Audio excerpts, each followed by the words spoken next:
मैंने लालू जी और नीतीश जी की बात नहीं की, मैंने आपको समझाया कि 1967 के बाद से जितनी भी सरकारें आई उसके दौरान बिहार दूसरे राज्यों के मुकाबले पिछड़ता गया है और उसमें करीब 25 चीफ मिनिस्टर बने। अब मैं सिर्फ लालू जी और नीतीश जी की बात क्यों कर रहा हूँ, इसलिए कर रहा हूँ कि वो लोग आज सत्ता के क्लेमेंट तो है नहीं, सत्ता में आज नीतीश जी हैं और उसको क्लेम कर रही है, प्रतिपक्ष में आरजेडी है, इसलिए इन दोनों की बात कर रहा हूँ।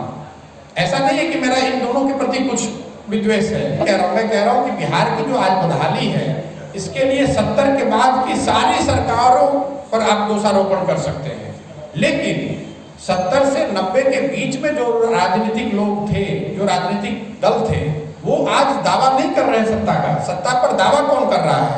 1990 के बाद से जो सत्ता में रही 15 साल लालू जी की पार्टी आरजेडी और 2005 से जो एनडीए की व्यवस्था है वो नीतीश जी, इसलिए उनकी बात कह रहे हैं।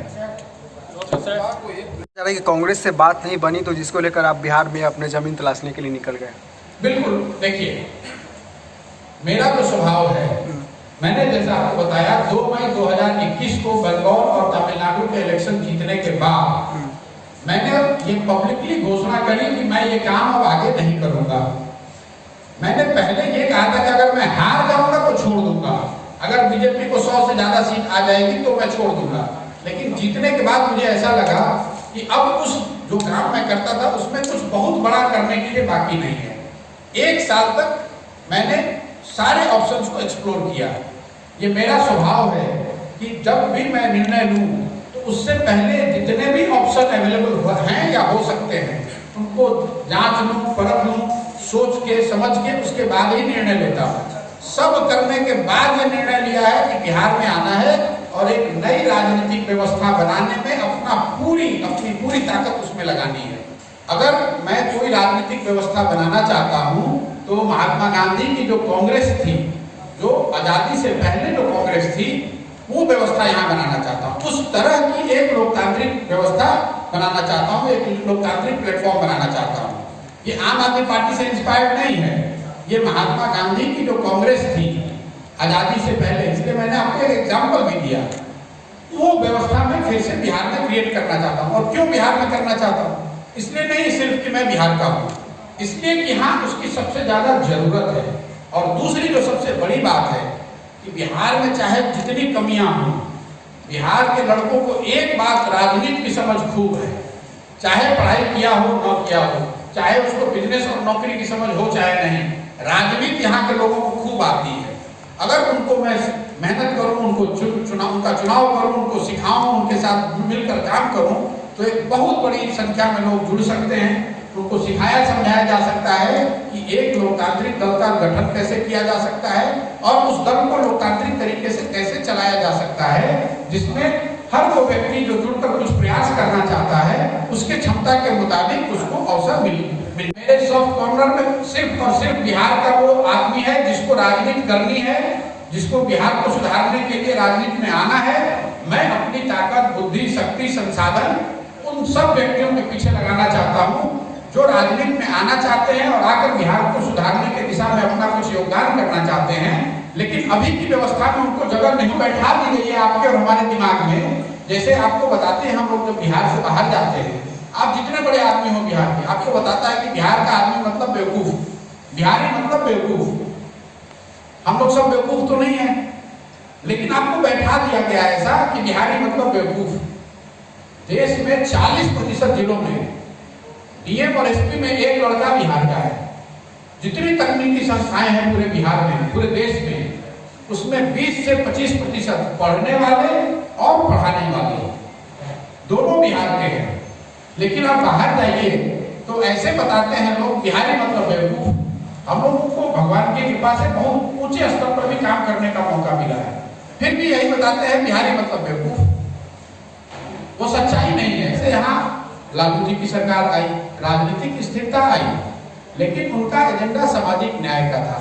जो उन्होंने दावा किया, मैं उस दावे को मान लेता हूँ कि भाई लालू जी की सरकार में सामाजिक न्याय की दिशा में काम हुआ, सामाजिक तौर पर पिछड़े लोगों को आवाज मिली, इसमें कोई दो मत नहीं है।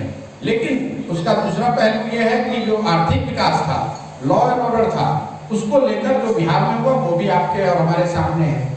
उसके बाद से 15 साल से नीतीश जी का शासन है।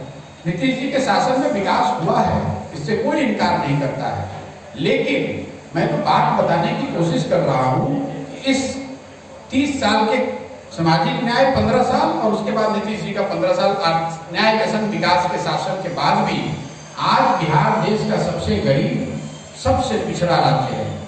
देश के सबसे ज्यादा अशिक्षित लोग बिहार में हैं, सबसे ज्यादा बेरोजगार बिहार में हैं, सबसे ज्यादा भूखमरी के शिकार लोग बिहार में हैं, गरीबी रेखा से नीचे रहने वाले सबसे ज्यादा लोग बिहार में रहते हैं, सबसे ज्यादा पलायन करने वाले जो लोग हैं वो बिहार से हैं। तो जो भी समाज की चिंता करने वाले लोग हैं, जिनको समाज की समझ है, वो लोग ये आपको बताएंगे कि जिस रास्ते पर हम चलकर आ रहे हैं पिछले 30-40 सालों से, उस रास्ते पर चलकर तो आप अगले 10, 15, 20 सालों में बिहार को विकसित नहीं बना सकते हैं, बिहार को देश के अग्रणी राज्यों में शामिल नहीं कर सकते हैं। अगर ये व्यवस्था बदलनी है, अगर ये स्थिति बदलनी है, तो आपको एक नई सोच और नए प्रयास की जरूरत है।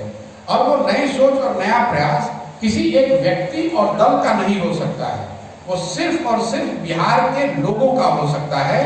बिहार के समाज में, बिहार में लोगों के पास वो ताकत है, वो शक्ति है, वो जज्बा है जिससे कि बिहार को सुधारा जा सकता है। कोई एक व्यक्ति या दल बिहार की इस स्थिति को बदल नहीं सकता है, ऐसा मेरा मानना है। 13 करोड़ लोग और 60 साल से लंबा चला हुआ अंडर परफॉर्मेंस या पिछड़ापन, अगर कोई व्यक्ति या दल ऐसा दावा करता है कि वो बिहार को सुधार देगा अकेले, तो मेरी समझ से या तो वो व्यक्ति बेवकूफ है क्योंकि उसको यहाँ की समस्याओं और उसके गंभीरता का अंदाजा नहीं है, या फिर वो सिरे से सबको बेवकूफ बना रहा है। मेरी समझ ऐसी है कि अगर बिहार को बदलना है, बिहार की व्यवस्था में आमूलचूल परिवर्तन लाना है, तो वो सिर्फ और सिर्फ बिहार के लोगों को साथ में जोड़कर एक साथ मंच पर लाकर उनके सामूहिक प्रयास से ही संभव है। ये नहीं बताएंगे कि 10 लाख नौकरी दे देंगे, ये भी बताएंगे कि वो 10 लाख नौकरी देंगे कैसे, वो रोजगार कैसे दिया जाएगा। ये नहीं बताएंगे कि शिक्षा व्यवस्था सुधार दिया जाएगा, ये भी बताएंगे कि उस शिक्षा व्यवस्था को सुधारा कैसे जाएगा। उस ड्राफ्ट को पब्लिक के सामने रखेंगे।